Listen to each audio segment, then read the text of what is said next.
Hey guys, কেমন আছো সবাই?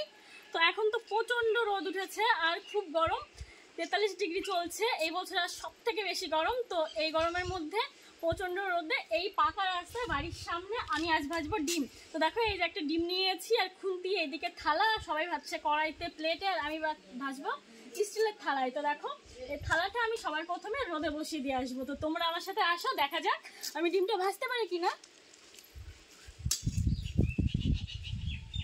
বাবা থাকা যাচ্ছে না। দেখো বন্ধু, আমি চলে এসেছি ফাঁকা রাস্তার মাঝখানে, আর রাস্তাটা পুরো ফাঁকা। এদিকেও একটা লোক নেই, এইদিকেও একটা লোক নেই। এত রোদে লোক কি করে বেরোবে? তো আমি গরমে তো পুরোটাই অস্থির। তো এই যে স্টিলের থালাটা নিয়ে এসেছি। তো তোমরা অনেকেই বলবে থালাটা আমি বাড়ির থেকে গরম করে এনেছি, কিন্তু একদমই না।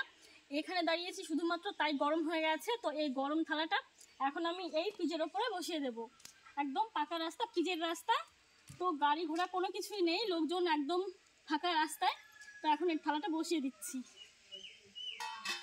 গরমের মধ্যে রোদে থাক, 8 ঘন্টা পর আমি আবার আসছি, তখন তেলটাও নিয়ে আসবো। তো আমি এখানে থাকতে পারছি না, পুরো গা জ্বলে যাচ্ছে। তো আমি একটু ছায়ায় গিয়ে বসে থাকি। ও এইখানে বসি, এত রোদ থাকা যাচ্ছে না, পাচ্ছি না। 8 ঘন্টা পর আমি আবারও চলে এসেছি, আর দেখো অনেক গরম হয়ে গেছে, বসা যাচ্ছে না, এখানে পুরো পা জ্বলে যাচ্ছে। তো এই যে সরিষার তেল নিয়ে এসেছি, প্রথমে তেলটা ঢালবো। কাছে কাছে একটু কাছ থেকে দেখা।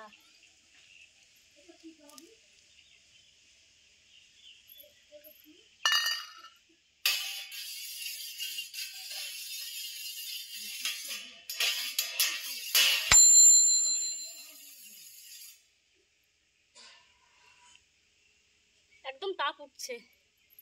তো এখন এই ডিমটা ভাঙবো।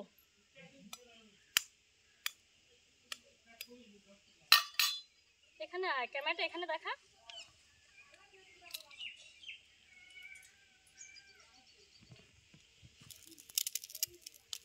দেখো এই যে এত তাপ, দেখো চিটচিট করছে।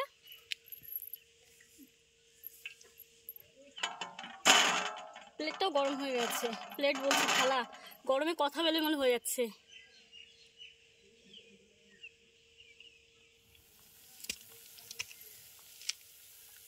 একটু লবণ দিয়ে দিচ্ছি।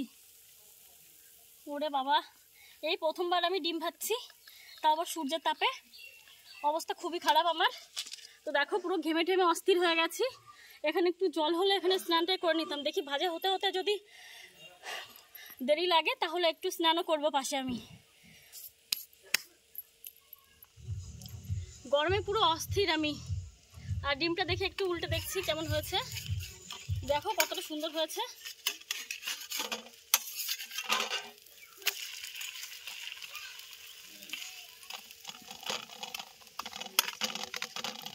দেখো ফাইনালি সূর্যের তাপে ডিমটা ভেজে নিয়েছি। তো ভাজাটা কিন্তু দারুণ হয়েছে। তো কেমন লাগলো জানিও। তো আমি এখন একটু খেয়েও দেখাবো। এই প্রথমবার খাচ্ছি আমি সূর্যের তাপে ডিম ভেজে, দারুণ দারুণ হয়েছে। তো আমি তো ডিমটা খেলাম। যদি তোমাদের ভালো লাগে লাইক শেয়ার করতে ভুলো না। Bye bye. আর তোমরা যদি সাপোর্ট করো অবশ্যই তোমাদের একদিন মাছ ভাজি করে দেখাবো। তো কেমন লাগলো ছোট্ট একটা কমেন্ট করে আমায় জানিও। টাটা।